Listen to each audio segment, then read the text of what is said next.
My name is Maxine. I am 42 years old.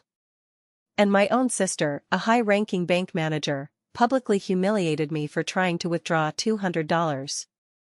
Before I tell you how I responded by initiating a $5.8 billion asset transfer that froze their entire financial system and got her fired on the spot, do me a favor and let me know where you are watching from in the comments below. It is a strange comfort to know that I am not alone in this world. I read your comments every single day. I see so many strong women who have poured their hearts, their time, and their endless energy into family members who only know how to take. To understand why I did not scream, why I did not throw a fit or make a scene in that crowded bank lobby, you have to understand my family. For my entire life, I was always considered less. I was the quiet one. I was the one who brought handmade birthday cards instead of expensive gifts. I was the daughter who was expected to simply exist in the background, making absolutely no noise and demanding no resources. I still remember my 10th birthday as clearly as if it happened yesterday morning. I had spent an entire month painting a picture of a lighthouse for my parents. My little hands were constantly smudged with blue and gray acrylic paint. I spent hours alone in my bedroom, carefully mixing the colors on a cheap plastic palette to get the exact shade of the stormy ocean hitting the rocks. I wanted it to be perfect. I wanted them to look at it and finally see me. I wanted them to be proud of me. I was so incredibly proud of that canvas. The morning of my birthday, I wrapped it carefully in brown craft paper and tied it with a simple piece of twine. I walked downstairs to the kitchen where they were drinking their morning coffee. The smell of bacon and roasted coffee beans filled the air. I handed the square package to them, my heart pounding against my ribs like a trapped bird. My father, Harlan, took the package from my shaking hands. He tore off the paper, glanced at the painting for a single second, and then turned his attention immediately to my older sisters who had just walked into the room. "Now, Jolene, Roxanne, what did you two get us for the house anniversary?" he asked, completely brushing past my gift. They had pooled their allowance money to buy some generic, heavy crystal vase from the expensive department store downtown. My mother, Loretta, gasped loudly when they pulled it out of the velvet box. She clapped her hands in absolute delight, going on and on about how beautiful it would look on the formal dining table. She stood up and hugged both of them tightly. My painting, the one I poured my 10-year-old soul into, was unceremoniously set aside on a small wooden side table. It was entirely forgotten. It stayed there for a week before my mother moved it to the attic to clear space for a stack of magazines. That was the exact moment I learned my place in the hierarchy of our home. I was not the smart one. I was not the pretty one. I was not the successful one. Jolene was the golden child in the professional world. As she grew up, she climbed the corporate ladder with a ruthless ambition that frankly terrified me. She wore sharp suits, walked with heavy steps, and viewed everyone around her as either a stepping stone or an obstacle to be crushed. Roxanne was the social butterfly. She was charming, beautiful, and deeply manipulative, always demanding to be the absolute center of attention in every room she entered. She could talk her way out of any trouble and usually did. I was just Maxine. I was the placeholder. I was the family's quiet, convenient afterthought. This toxic dynamic did not change as we grew up. If anything, it became much more pronounced. It solidified like wet concrete, setting heavily around my feet, trapping me in a role I never asked to play. I learned to keep my head down. I learned to expect nothing. Years later, at a very tense family dinner, I tried to share some good news of my own. I had been volunteering at a local community garden for over 6 months. I spent my weekends pulling weeds, organizing community bake sales, and planting vegetable seeds with the neighborhood children. My hands were always calloused, and there was usually dirt under my fingernails, but I loved it. We had just secured a small city grant to build a dedicated children's reading section in the garden. It was a massive victory for our little neighborhood group. I was so excited that I could barely eat my food. I waited for a lull in the loud conversation. I opened my mouth to speak, leaning forward over my plate of roast beef and mashed potatoes. But Jolene cut me off instantly. She laughed loudly, tapping her expensive crystal wine glass with her perfectly manicured fingernails, as she announced her latest career move. "They finally gave me that promotion to senior branch manager," she boasted, taking a long, slow sip of her Chardonnay. The conversation at the table immediately shifted to her new title. My father beamed with absolute pride, raising his glass high in the air to toast her success. My mother leaned in across the table and eagerly asked what kind of luxury car she was going to buy with her new salary and her massive year-end bonus. I just sat there, my fork resting heavy on my napkin. My small victory, my little garden project, dissolved into total silence. I stared down at my cold food. It felt exactly like I was completely invisible to the people who were supposed to love me the most.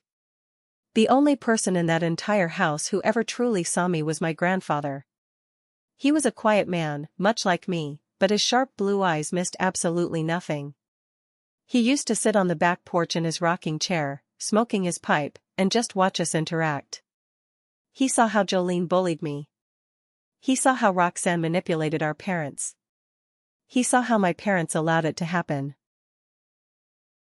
Before he passed away, right around the time we were making the difficult arrangements for his funeral, he called me into his dimly lit bedroom. He reached into his bedside drawer with a trembling hand and handed me a small, worn wooden box. It smelled like cedar wood and old peppermint. Inside the box, resting on a piece of faded velvet, there was an old-fashioned brass key and a folded piece of heavy paper. The note was written in his elegant, looping script. It read, "For the youngest, because she has the biggest heart. Use it when they forget who you are." After he died, I met with his lawyer in a stuffy office downtown. To my absolute shock, my grandfather had made me the sole executor of a small family trust fund. It was a serious responsibility, and I took it very seriously. He also left me a separate, private inheritance that no one else in the family knew about. The trust fund was something meant to be a safety net for all of us, a way to ensure nobody in the family ever went hungry or faced financial ruin. It was not a huge amount of money, but it was his legacy. Lately, however, as I sat at my small kitchen table late at night reviewing the quarterly financial documents, I had noticed some things in the bank statements that did not sit right with me at all. There were small, odd withdrawals made by Roxanne. $200 here. $500 there. I looked closer at the paperwork. I found strange invoices from a consulting company I had never heard of. I did a quick search on my computer and realized the company was registered to Roxanne's current boyfriend. A small knot of unease began forming in my stomach, tight and very uncomfortable. For 2 years, she had been slowly draining the trust. I had made a mental note to look into it further, to gather all the evidence before confronting her. I pushed the papers aside and rubbed my tired eyes. You always want to believe the very best of your family, right? Even when they have given you every single reason not to trust them. I did not want to start a war yet. I needed to be absolutely sure. The one good thing that came out of being completely invisible to my family was that it forced me to build a life entirely on my own terms. I lived far away from their constant judgment and their exhausting expectations. I had my small, meticulously clean apartment on the other side of town. I had my extensive collection of books lining the walls of my living room. And I had Mrs. Higgins. Mrs. Higgins lived 2 doors down the hall from me. She was an 80-year-old widow with a loud laugh that could fill an entire room and soft eyes that crinkled at the corners whenever she smiled. Her apartment always smelled like vanilla extract and fresh laundry. We spent hours sitting on her old floral sofa, drinking overly sweet tea and eating butter cookies. She was far more of a mother to me than my own mother had ever been. She called me on the phone just to share a new casserole recipe she saw on television. She called to tell me funny stories about her late husband, Arthur. She even called to vent about her nephew, who was going through a very messy divorce and a ridiculous custody battle over a golden retriever. She talked to me like I was a real person with valid feelings.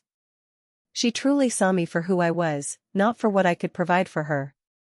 That cold Tuesday morning in November, the winter wind was howling loudly outside my bedroom window, rattling the glass panes. Mrs. Higgins called my phone at 7 in the morning. Her voice was thin, shaking, and full of genuine worry. Her old heating system was completely on the fritz. It was blowing freezing air directly into her living room, and the temperature in her apartment was dropping fast. The emergency repairman she called wanted $200 in cash up front before he would even touch the broken furnace. She was on a strict fixed income, waiting for her next Social Security check to clear, and she was slightly short on cash. "Do not you worry about a single thing," I told her firmly, putting on my heavy wool coat and wrapping a thick scarf tightly around my neck. My voice was full of a confidence I did not actually feel, but I needed to keep her calm. "I will walk down to the bank and get the cash for you right now. Just put on an extra sweater and boil some water for tea." Which brought me to where this entire nightmare truly began. I was standing in the cold, sterile lobby of Crescent Bank. I was shivering slightly as I waited in a very long line like everyone else. The marble floors echoed loudly with the sound of people coughing, shoes shuffling, and the low hum of banking machines. And standing directly behind the polished mahogany manager's desk, watching me with a smug, cruel little smile playing on her lips, was my sister, Jolene.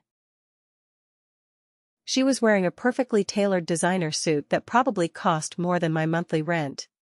Her hair was styled perfectly. Her makeup was flawless. She looked like a magazine cover, and she knew it. When it was finally my turn at the front of the line, I walked up to the teller window. I reached into my purse, fishing around for my worn debit card. Before I could even speak a single word to the young male teller sitting behind the thick glass, Jolene glided over. The sharp heels of her expensive shoes clicked loudly and purposefully on the polished floor. She waved the teller away with a flick of her wrist, physically stepping into his spot at the computer. Well, look exactly what the cat dragged in today," Jolene said. Her voice was dripping with thick, sugary condescension.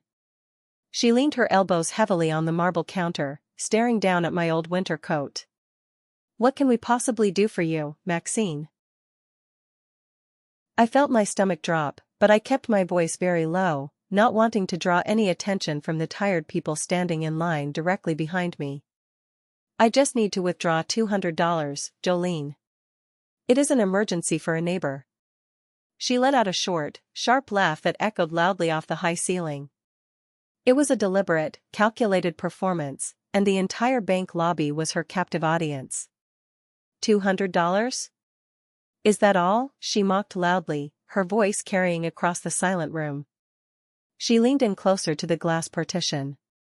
Her voice dropped to a loud stage whisper that absolutely everyone within 20 feet could clearly hear. "We do not really serve beggars here, Maxine." She tilted her head, a mask of fake concern covering her cruelty. "Are you absolutely sure you even have that much money in your checking account to cover a withdrawal?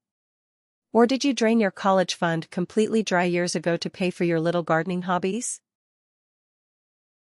The air was immediately sucked right out of my lungs. A hot, prickly flush crawled rapidly up my neck, burning my skin fiercely under my wool scarf. I could physically feel the heavy eyes of the other customers resting on me. It was a humiliating, suffocating mix of genuine pity and morbid curiosity. An older gentleman standing directly behind me awkwardly cleared his throat and looked down at his shoes. The young teller, now standing awkwardly behind Jolene, looked deeply uncomfortable. He shifted his weight from foot to foot, his face turning red. For a long, agonizing moment, standing under those harsh, bright fluorescent lights, I saw the 10-year-old version of myself again. I saw the little girl holding her forgotten lighthouse painting while her parents admired a cheap crystal vase. I saw the young woman sitting quietly at the dinner table, her voice completely silenced by her sister's arrogant bragging. I remembered the decades of being pushed aside, talked over, and treated like an absolute nuisance. And then, right there in the middle of Crescent Bank, I felt something monumental shift deep inside my chest. It was not anger. I was not seeing red. I did not want to scream or throw my purse at the glass. Not yet. It was a profound, bone-deep weariness. I was so incredibly tired of this endless, exhausting cycle of emotional abuse. I looked my sister dead in the eye. I held her mocking, arrogant gaze until her cruel smile slightly faltered. I did not say a single word. I did not try to defend myself. I did not explain about Mrs. Higgins or the broken heater. I just picked up my purse from the counter, turned on my heel, and walked straight out of the bank. The heavy glass door hissed shut loudly behind me, cutting off the sound of her self-satisfied chuckling. At that exact moment, walking back to my apartment building with the freezing wind biting at my face, I honestly thought that public humiliation was the absolute worst of it. The burning shame on my cheeks, the terrible feeling of being small and powerless in front of a room full of strangers. I thought that was the bottom. I was so wrong. The worst part was not what she had just done to me. It was what I was about to do to her. That night, after I had walked to the local ATM down the street to get the cash for Mrs. Higgins, and after I sat in her apartment making sure the repairman got her heat turned back on, my own small apartment felt even smaller than usual. The silence pressing heavily against the frosted windows was completely deafening. I walked into my tiny kitchen. The old linoleum floor was cold under my socks. I made myself a cup of strong chamomile tea, watching my hands shake slightly as I poured the boiling water from the kettle into my favorite ceramic mug. I carried the hot tea into the living room. I sat down heavily on my worn sofa, the exact one I had bought from a local thrift store 5 years ago, and I opened my laptop. It was not a fancy-looking machine on the outside. The silver casing was scratched, and one of the hinges was slightly loose. But internally, it was a fortress. It was highly secure. I took a deep, shaky breath, the steam from the tea warming my cold face. With a few rapid, practiced keystrokes, typing incredibly complex passwords that only existed inside my head, I bypassed the simple, boring user interface of my mundane daily life. I logged directly into my real life. The screen flickered black for a fraction of a second, and then a clean, minimalist dashboard appeared, illuminating the dark living room with a pale, cold glow. There were no flashy graphics, no colorful charts. It was just pure, raw financial data. At the top left corner of the screen, written in stark white letters against a pitch-black background, was a name. Shellcode 7. And right beneath that name, glowing in a steady green font, was a number. $5,810,350,000. This was my deepest, darkest secret. This was the empire I had meticulously built entirely in the shadows, year after grueling year. I had utilized the private inheritance my grandfather had left specifically for me, entirely separate from the family trust fund that Roxanne was currently stealing from. I had spent countless lonely nights studying global markets, analyzing complex financial trends, and writing predictive code. While my family was busy sneering at my second-hand clothes and mocking my quiet, unassuming existence, I was building a monster. They thought I was absolutely nothing. They thought I was a failure who could not afford a $200 withdrawal. They had absolutely no idea what I was truly capable of. Gemini said the glowing green numbers on my secure laptop screen did not just magically appear overnight. They were the result of years of absolute, unwavering dedication. To understand how I built a $5.8 billion empire under the nose of my entire family, I have to take you back to a very specific, terrible night. It was shortly after my grandfather had passed away. We had just finished the arrangements for his funeral, and the tension in the house was incredibly thick. My father, Harlan, had been drinking scotch all evening. He was pacing the living room rug, complaining loudly about the cost of the burial and how my grandfather had not left him a larger sum of cash. I was sitting quietly on the edge of the sofa, holding a cup of lukewarm tea, just trying to stay out of his direct line of sight. But I made the mistake of suggesting we donate some of my grandfather's old suits to a local charity instead of throwing them in the trash. My father stopped pacing. He turned to me, his face red and his eyes hard. He pointed a thick finger right at my face. "You do not know the first thing about the real world, Maxine," he snapped, his voice echoing in the large room. "You have no ambition. You have no drive. You are going to spend your entire life living in a tiny box, doing nothing of value. You are completely useless." I did not argue with him. I just stood up, placed my teacup gently on the coffee table, and walked out the front door into the cool night air. I did not cry. I was completely numb. But as I walked the 3 miles back to my small apartment, a very cold, hard resolve began to form in my chest. The next morning, I went to the bank. Not Crescent Bank, but a small, quiet branch on the other side of town. I sat down with a financial advisor and formally accessed the private inheritance my grandfather had left specifically for me. It was separate from the family trust. It was not a massive fortune, but it was a solid foundation. I did not buy a new car. I did not go on a vacation. I kept my cheap apartment and my second-hand furniture. Instead, I took that inheritance and poured every single ounce of my grief, my quiet intelligence, and my extreme focus into the only thing that made sense to me. I focused on financial markets. I focused on patterns. I realized very early on that numbers do not lie, numbers do not play favorites, and numbers certainly do not belittle you at the dinner table. For 3 years, I barely slept. I worked my dull, low-paying office job during the day, earning a very small salary just to cover my rent and groceries. But at night, from 6 in the evening until 3 in the morning, I sat at my kitchen table and taught myself everything. I read heavy textbooks on economic theory. I studied global trade patterns. And eventually, I began writing code. I created a predictive financial algorithm. It was a complex, elegant piece of software that could analyze market fluctuations faster and more accurately than any human being.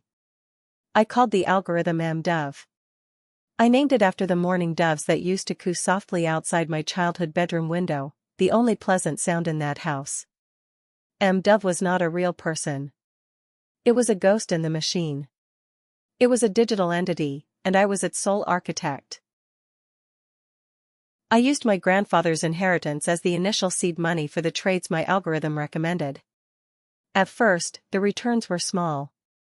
A few $100s here, a few thousand there. But then the compounding effect took hold. The algorithm learned. It became smarter. The money grew exponentially.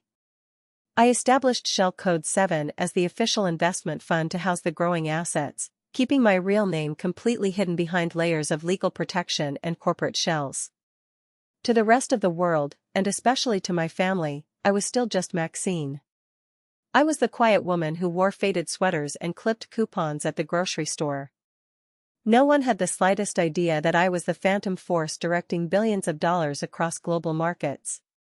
I let out a long, heavy sigh as I sat on my thrift store sofa, staring at the glowing numbers on my laptop. The irony of the situation was completely suffocating. My own sister, Jolene, who had just publicly shamed me in front of dozens of people for trying to withdraw $200 to help an elderly widow, was a mid-level manager at a regional bank. She bragged constantly about her promotion, her salary, and her corporate power. Yet, I could easily buy her entire bank 10 times over with a single phone call and not even notice a dent in my portfolio. I was not actively looking for revenge. For years, I was just focused on surviving and building a wall around myself. But as I sat there in the dark, feeling the lingering sting of her words from the bank lobby, I decided to run a routine quarterly review of my fund's new strategic partnerships. It was just a standard check to ensure my assets were properly distributed. My main investments were handled by a massive, top-tier global bank based in New York. I began scrolling slowly through a long, detailed list of their recent corporate acquisitions. They had been absorbing smaller financial institutions all year to rapidly expand their retail services across the Midwest. I scrolled past page after page of boring corporate data. And then, my finger stopped moving on the trackpad. I leaned closer to the screen, my eyes narrowing. I saw a name on the list that made my blood run absolutely cold. Crescent Bank. It was Jolene's bank. It was the exact building where she stood in her designer suit and called me a beggar. Through a complex, multi-layered chain of recent corporate acquisitions, the global bank that managed the vast majority of my billions had just purchased Crescent Bank's parent company. I sat back against the cushions of my sofa, my breathing growing shallow. My mind raced as I connected the dots. Her employer was now effectively a small subsidiary serving my fund. Jolene worked for me. She just did not know it yet. A switch flipped instantly in my head. It clicked so loudly I could almost hear it in the quiet room. This was no longer just about the $200. It was no longer about the cruel humiliation in the lobby. It was not even about the decades of subtle insults and being treated like a ghost at family dinners. It was about the entire system. The system that Jolene, Roxanne, and my parents worshipped. They built their entire identities around money, status, job titles, and the appearance of wealth. And the universe had just handed me the ultimate control over the very system that gave Jolene her false sense of superiority. I realized in that exact moment that this was not just a lucky coincidence. It was a profound responsibility. It was a responsibility to use the power my grandfather always knew I had buried deep inside me. I spent the rest of that night wide awake. I was not pacing the floor in anger. I was not crying into a pillow. I sat at my small kitchen table in a state of cold, highly calculated focus. I brewed a second pot of coffee and began drafting legal documents and reviewing contract clauses. This was not going to be a messy, emotional family argument. I was not going to yell or scream. This was going to be a surgical strike. I watched the sun slowly rise over the city, casting a pale gray light through my kitchen window. I listened to the sounds of the early morning traffic starting to build. When the clock on my wall finally struck 3 in the morning, I picked up my secure, encrypted mobile phone. I dialed the direct, private number for my top legal counsel in New York. The phone rang exactly twice before he answered. He was a very sharp, very expensive lawyer who knew better than to question my hours. "Good morning, Maxine," he said, his voice surprisingly alert for the middle of the night. "Good morning, David," I replied, my voice completely steady and devoid of any emotion. "I need you to arrange an emergency risk assessment meeting for tomorrow morning at 9 o'clock sharp." I heard the sound of a pen clicking on his end of the line. "Understood. Who are we meeting with?" "I want the regional director of Crescent Bank's parent company. His name is Marcus Vance. Tell him the representative from Shell Code 7 will be M. Dove, and we are discussing a total asset withdrawal." There was a brief, heavy pause on the phone. David knew exactly how much money that involved. "Are you sending a proxy, or will you be handling this remotely?" he asked carefully. "No," I said, looking down at my calloused hands. "I will be attending this meeting personally. I want you to draft the formal transfer papers and have them ready for my signature by 8 in the morning." "It will be done," David said, and the line went dead. I placed the phone gently on the table. The storm was no longer gathering on the horizon. The storm had officially arrived. The next morning, I took a very long, hot shower. I stood under the water, letting the heat wash away the last lingering feelings of doubt. When I walked into my bedroom to get dressed, I did not reach for anything flashy. I did not dress like a billionaire trying to prove a point. I completely ignored the few expensive items I owned. Instead, I chose a simple, well-tailored navy blue dress. It was modest, clean, and completely unremarkable. I put on a pair of comfortable, sensible black flats. I wore no jewelry, not even a watch. I carried my everyday leather purse. My power was not going to be projected by what I wore on my body. My power was in what I knew, and what I was about to do. Before I left the apartment, I stood in front of the full-length mirror in the hallway. I looked at my reflection. My face was calm, my hair was pulled back neatly. But for a brief second, I had a sudden flicker of doubt. A small, nagging voice that sounded suspiciously like my mother whispered in my ear. Is this really necessary, Maxine? Why do you always have to cause such a fuss? Why can you not just let things go and keep the peace? I closed my eyes tightly. I felt a sudden wave of nausea hit my stomach. Was I becoming just like them? Was this making me cruel, vindictive, and petty? Was I lowering myself to Jolene's level just to settle a petty score? I took a very deep, slow breath, filling my lungs completely. I walked over to the small table by the door where I kept my grandfather's old wooden box. I opened the lid and took out the folded piece of paper. The paper was incredibly soft now, worn thin at the creases from the countless times I had unfolded it over the years. I read his looping handwriting one more time. For the youngest, because she has the biggest heart. Use it when they forget who you are. My heart. He did not tell me to use my anger. He did not tell me to use my massive wealth or my sharp intelligence to crush people. He explicitly told me to use my heart.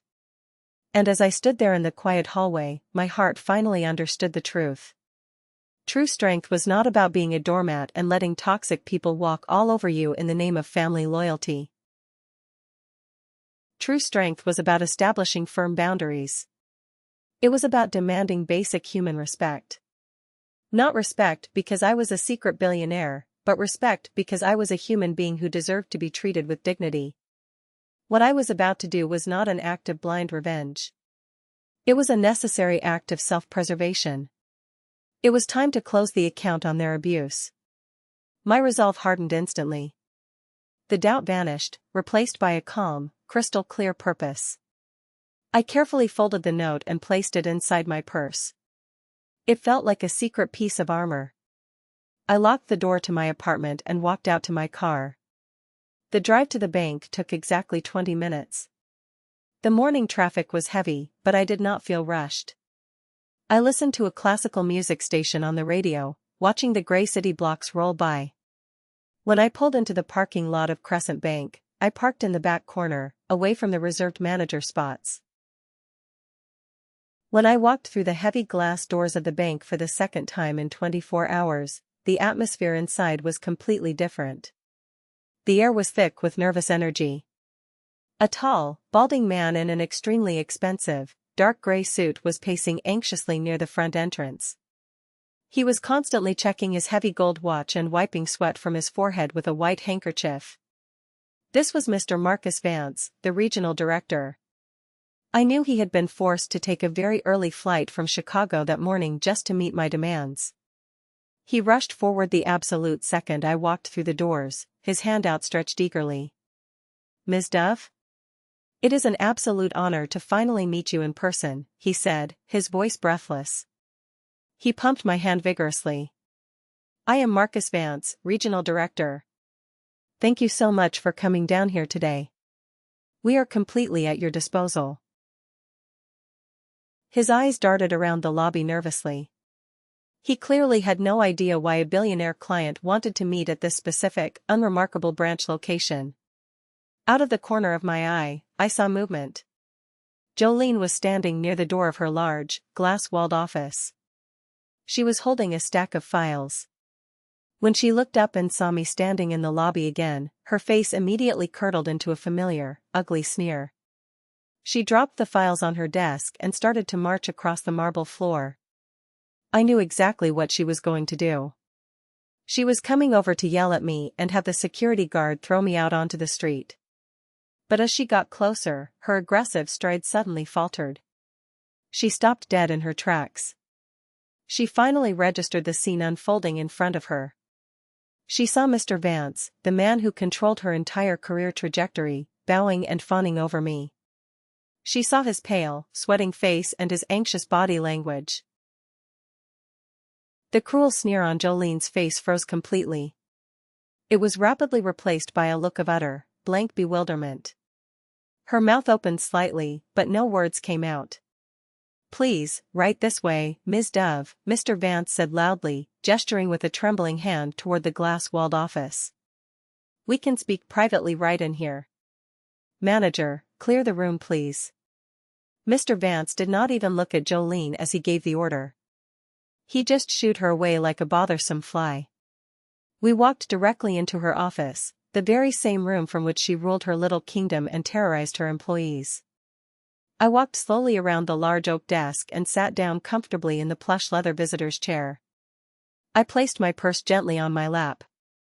Mr. Vance was too nervous to sit. He remained standing near the door, wringing his hands together. Jolene hovered awkwardly in the open doorway. She had her arms crossed tightly over her chest, desperately trying to project a sense of authority that she no longer possessed in this room.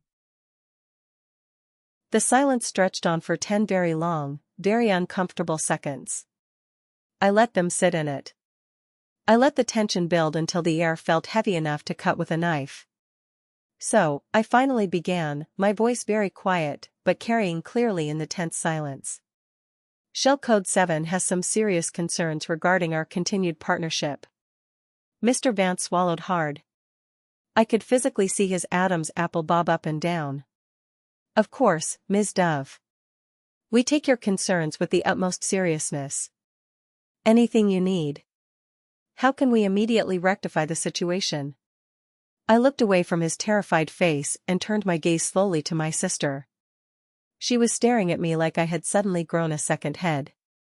It is not about how you can help, Mr. Vance, I said, keeping my eyes locked on Jolene.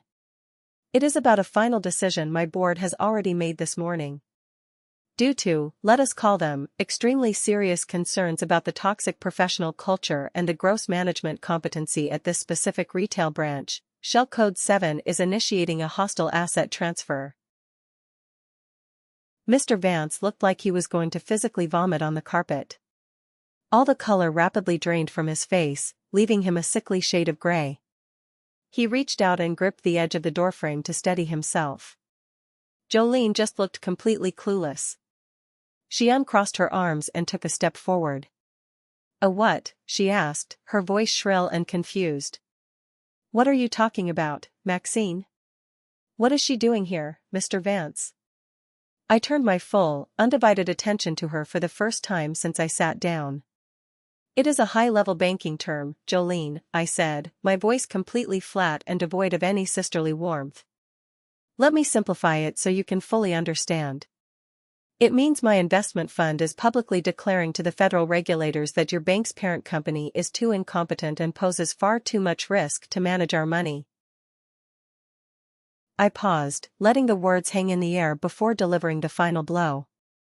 "We are pulling absolutely all of our assets. We are taking all $5.8 billion, and we are moving it to your largest competitor before the close of business today. And per the strict terms of our legal agreement, we are required to state exactly why we are breaking the contract." I leaned forward in the leather chair.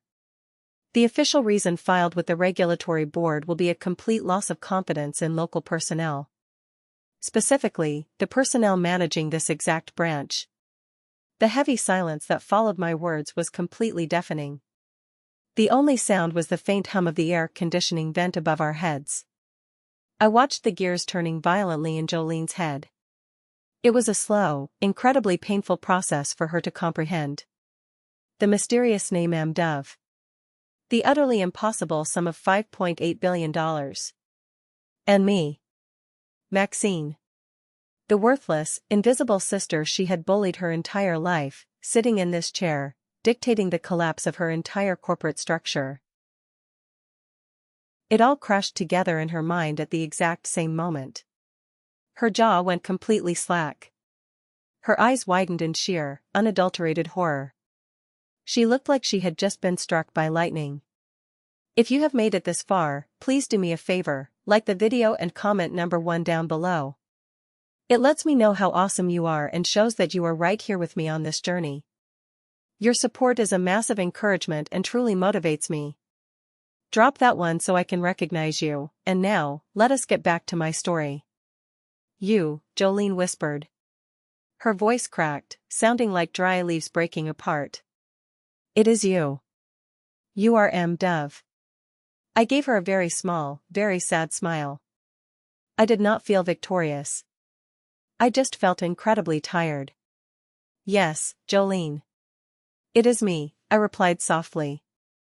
I just came in yesterday morning to withdraw $200 for an old woman who was freezing in her apartment. Do you remember what you said to me? And that is the exact moment she completely broke.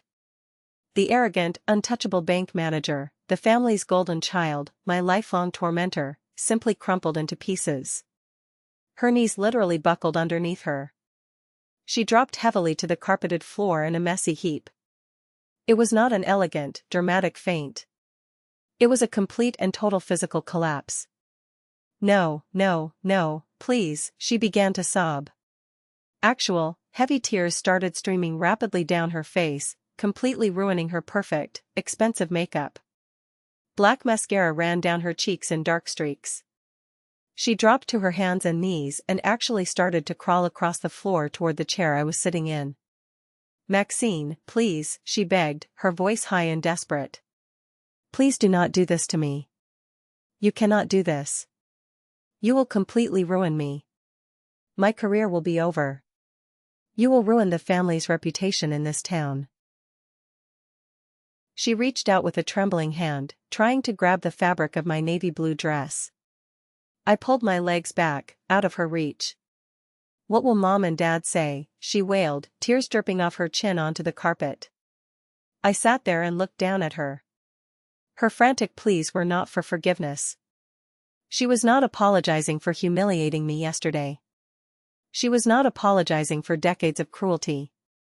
Her tears were entirely about saving herself. They were about protecting her precious image, her salary, and worrying about what our superficial parents would think of her failure.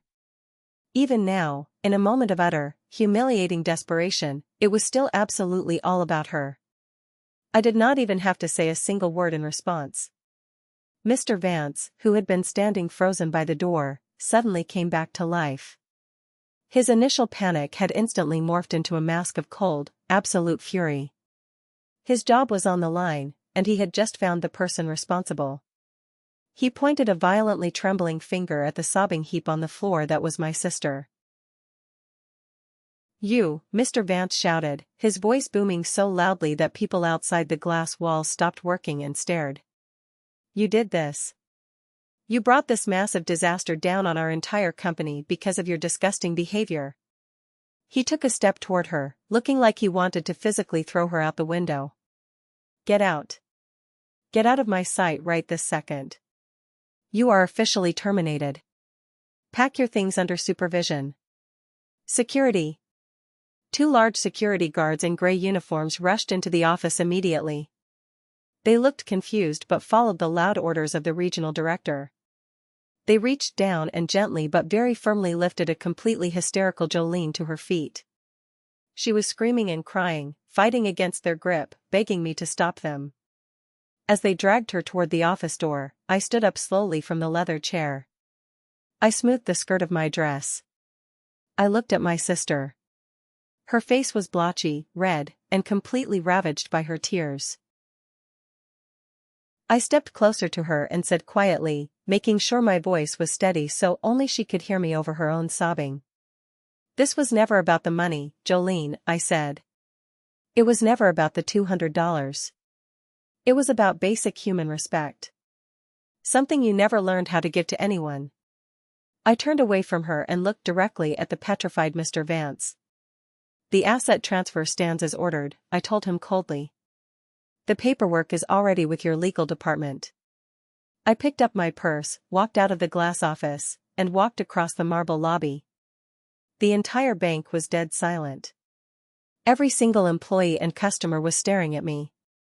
I walked through the double doors, and they hissed shut loudly behind me, leaving the total wreckage of my sister's corporate life in my wake. Walking to my car in the parking lot, the cold wind hit my face. I honestly expected to feel triumphant. I expected to feel a massive rush of adrenaline or a deep sense of joyful vindication. But I did not feel any of those things. I just felt incredibly quiet inside. The heavy weight I had carried in my chest for 30 years was gone, leaving a strange, hollow space behind. The first massive tremor of a coming earthquake had just hit the ground, and I knew with absolute certainty that the main shock was still to come.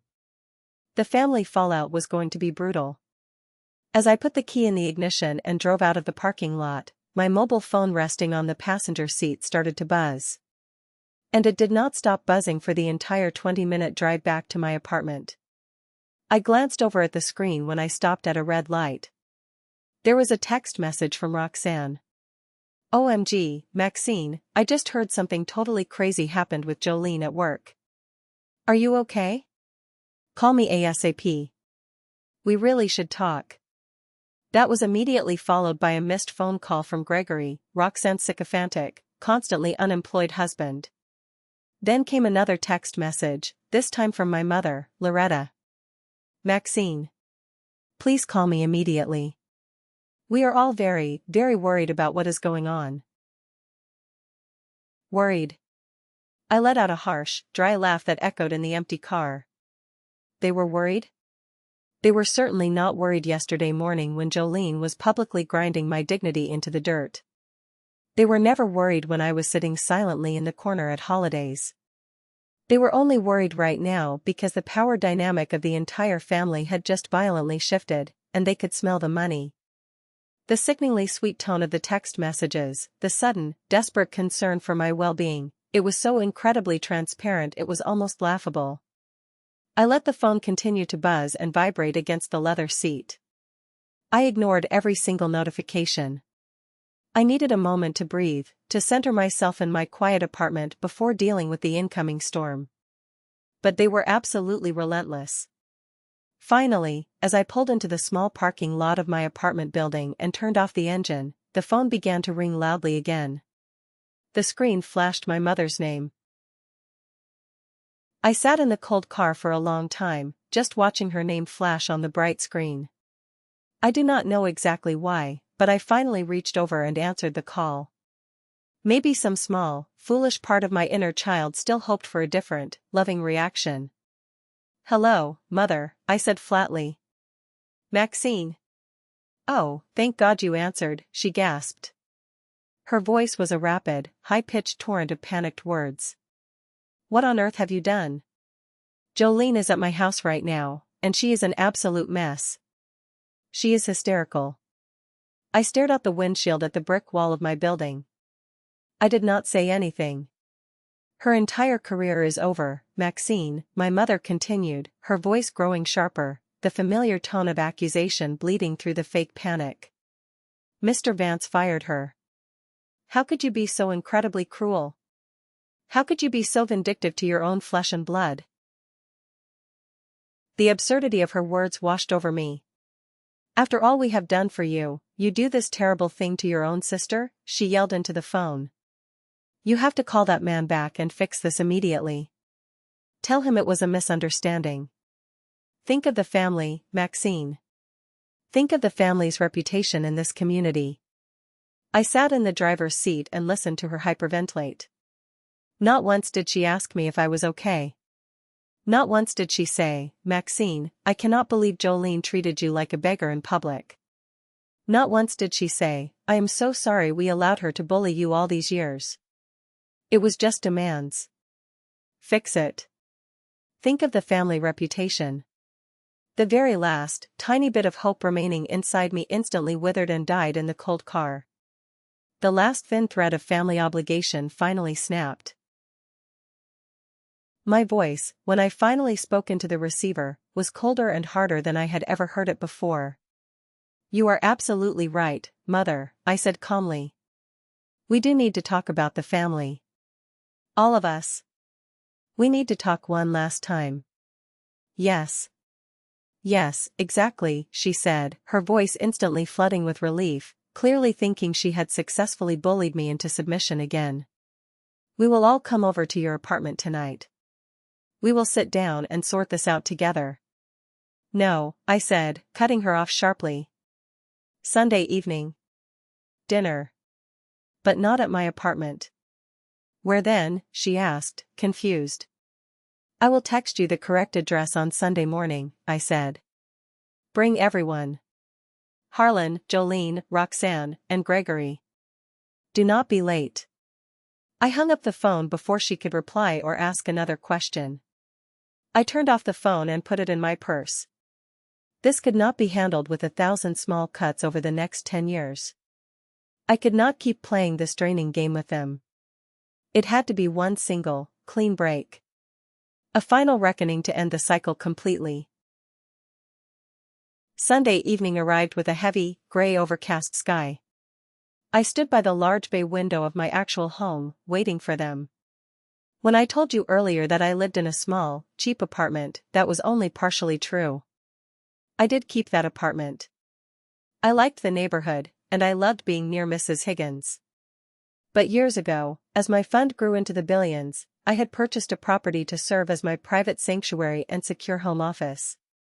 My parents' old sedan pulled up slowly to the large wrought iron gates at the end of the long driveway. I watched through the glass as the gates swung open, authorized by the security system. They drove slowly up the winding gravel path. I watched from the window as the car parked, and the four of them stepped out. They stood in the driveway, staring completely dumbfounded at the property. It was not a small, anonymous apartment building in a bad part of town. It was a massive, beautiful, modern architectural home nestled deeply in a quiet, densely wooded, and highly exclusive neighborhood. It was tasteful, it was elegant, and it was clearly very, very expensive. I watched their faces through the glass. Their expressions were a fascinating, disgusting mixture of absolute shock and naked, calculating greed. Roxanne was pointing at the intricate landscaping. My father was staring at the slate roof. I opened the heavy oak front door before they could even reach the doorbell. "Welcome," I said, standing in the doorway, wearing comfortable slacks and a simple sweater. They walked cautiously into the grand foyer, their eyes wide, openly gaping at the extremely high, vaulted ceilings and the expensive original art hanging on the walls. No one said a word. They were too busy calculating my net worth in their heads. I led them into the formal dining room. The family dinner I had prepared was not overly fancy. I had roasted a chicken and made some simple side dishes, but it was laid out beautifully on a long, custom-made mahogany dining table. They all sat down rigidly in the heavy wooden chairs. An incredibly awkward, suffocating silence hung thickly in the air as I poured water into their glasses. No one touched the food. My father, Harlan, was the very first to break the silence. He cleared his throat loudly, trying to assert his usual dominance, his voice gruff and demanding. "All right, Maxine. Let us get down to business," he said, slapping his hands flat on the table. "What exactly is all of this? You have clearly made your point. You are secretly rich. Congratulations. Now you need to be an adult and fix the terrible mess you made with your sister's career." Roxanne immediately chimed in from across the table. Her voice was dripping with fake, sickening sympathy. "Dad is right, Maxine. We are family," she said, leaning forward and trying to look deeply into my eyes. "Jolene made a little mistake at the bank. She was stressed. But destroying her entire life over one bad day? It is just not right. We have to support each other. You have enough money now to get her a new job, right?" Jolene sat at the end of the table, staring down at her empty plate, looking miserable and angry. They spent the next 10 minutes loudly lecturing me. They took turns attacking my character. They blamed me for being cruel. They blamed me for being secretive and hiding my wealth from the people who raised me. They blamed me for embarrassing them in front of the regional director. My mother just sat there, anxiously wringing her hands in her lap, nodding along with every insult my father threw at me. Not once during their 10-minute tirade did a single one of them acknowledge what Jolene had actually done to me in that lobby. Not once did they ask how I felt. They did not care about the pain I had endured for decades. I sat quietly at the head of the table. I did not interrupt. I let them finish. I let all their toxic poison completely fill the large room until they ran out of breath.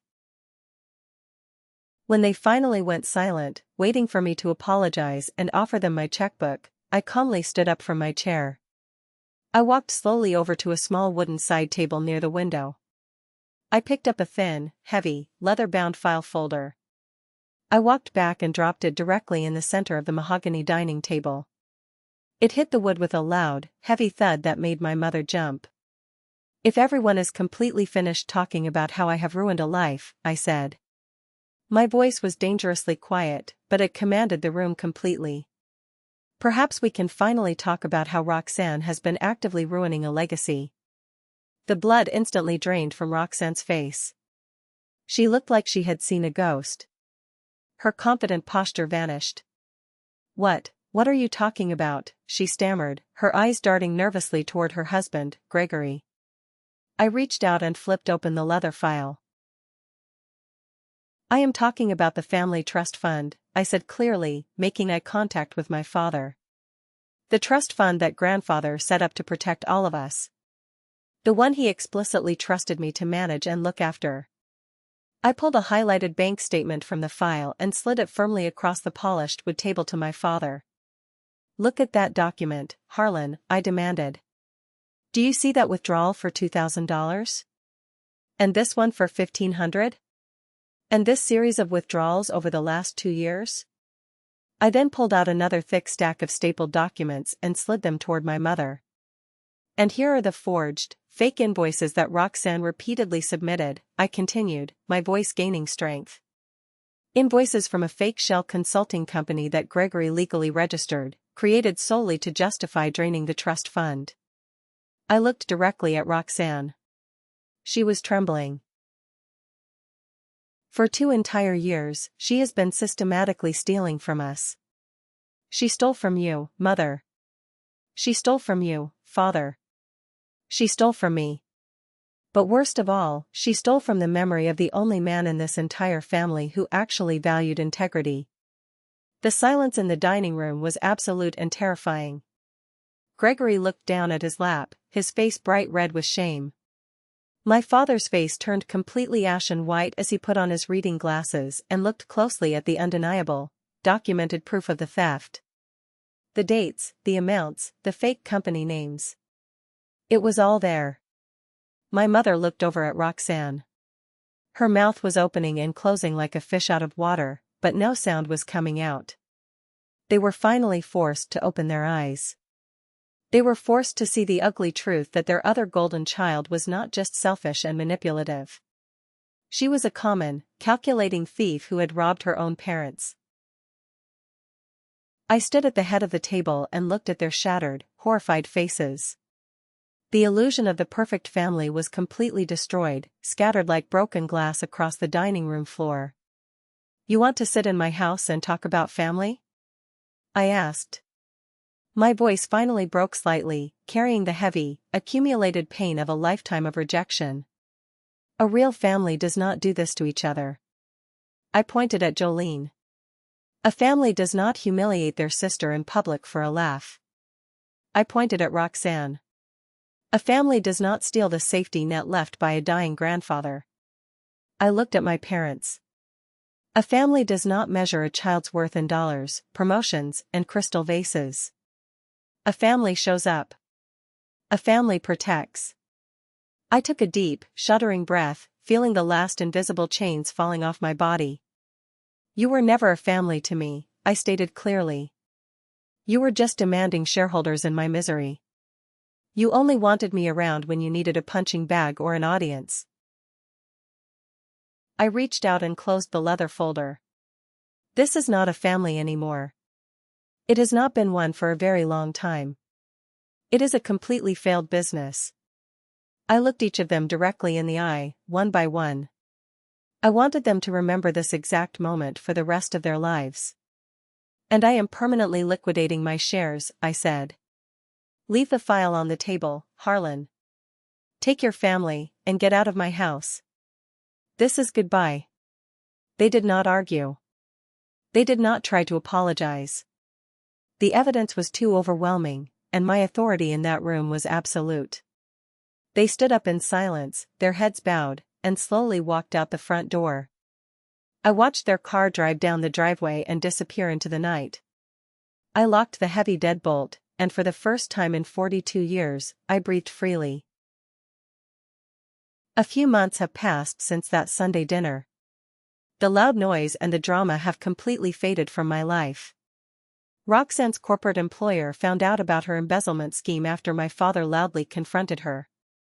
They conducted a massive internal audit, fired her immediately, and she is currently facing serious legal trouble and a messy potential divorce from Gregory. Jolene was blacklisted in the high-end financial sector. I hear through the grapevine that she is working some low-level, minimum-wage administrative job on the other side of town. I hear these updates occasionally, but they honestly feel like stories about strangers. I feel no guilt. I feel no anger. I feel absolutely nothing toward them. Right now, I am standing outside in a beautiful patch of bright, warm afternoon sunlight. The spring air smells strongly of fresh, wet dirt and blooming lavender. I am not standing in a sterile corporate boardroom. I am not hiding alone in my massive house. I am standing right in the middle of the brand new community garden wing of our local public library. It is a massive, beautiful green space, a project that I fully funded through an anonymous charitable donation. A large bronze plaque near the entrance reads, "The Silas and Higgins Reading Garden." Silas was my grandfather's name. Mrs. Higgins is sitting comfortably on a wooden bench nearby. She is wearing a bright yellow sun hat, reading a picture book aloud to a large group of neighborhood children sitting on the grass. She looks up, catches my eye across the garden, and gives me that incredibly warm, familiar, crinkling smile. She is my real family. I bend down, my knees pressing into the soft earth, and pick up a small, fragile green seedling. As I gently place the roots into the soil and pack the dirt around it, I finally understand the truth. The most important, valuable financial transaction of my entire life was not the $5.8 billion asset transfer that broke the bank. It was the permanent withdrawal of my love, my loyalty, and my precious energy from a toxic, abusive account that had been completely bankrupt for decades. That account is now permanently closed. As my dirty fingers press the cool soil firmly around the new plant, I feel a profound, quiet sense of peace that I have never known before. I am no longer the invisible daughter sitting at the end of the table. I am no longer the worthless sister holding a forgotten painting. I am just Maxine. And for the very first time in my entire life, just being Maxine feels like far more than enough. I am finally planting a beautiful, thriving garden of my very own. Thank you all so much for taking the time to listen to my long story today. It was not an easy journey to share with you, reopening those old wounds, but I truly felt it was important. I know there is someone out there watching this who needs to hear that it is okay to walk away. My question for you today is this: have you ever had to make the incredibly difficult, painful decision to walk away from a toxic family member or a terrible situation in order to finally save yourself? Let me know your story in the comments down below. I will be reading them tonight with a cup of tea. And if my journey resonated with you, please consider giving this video a like and subscribing to the channel for more stories. It really does help build our community.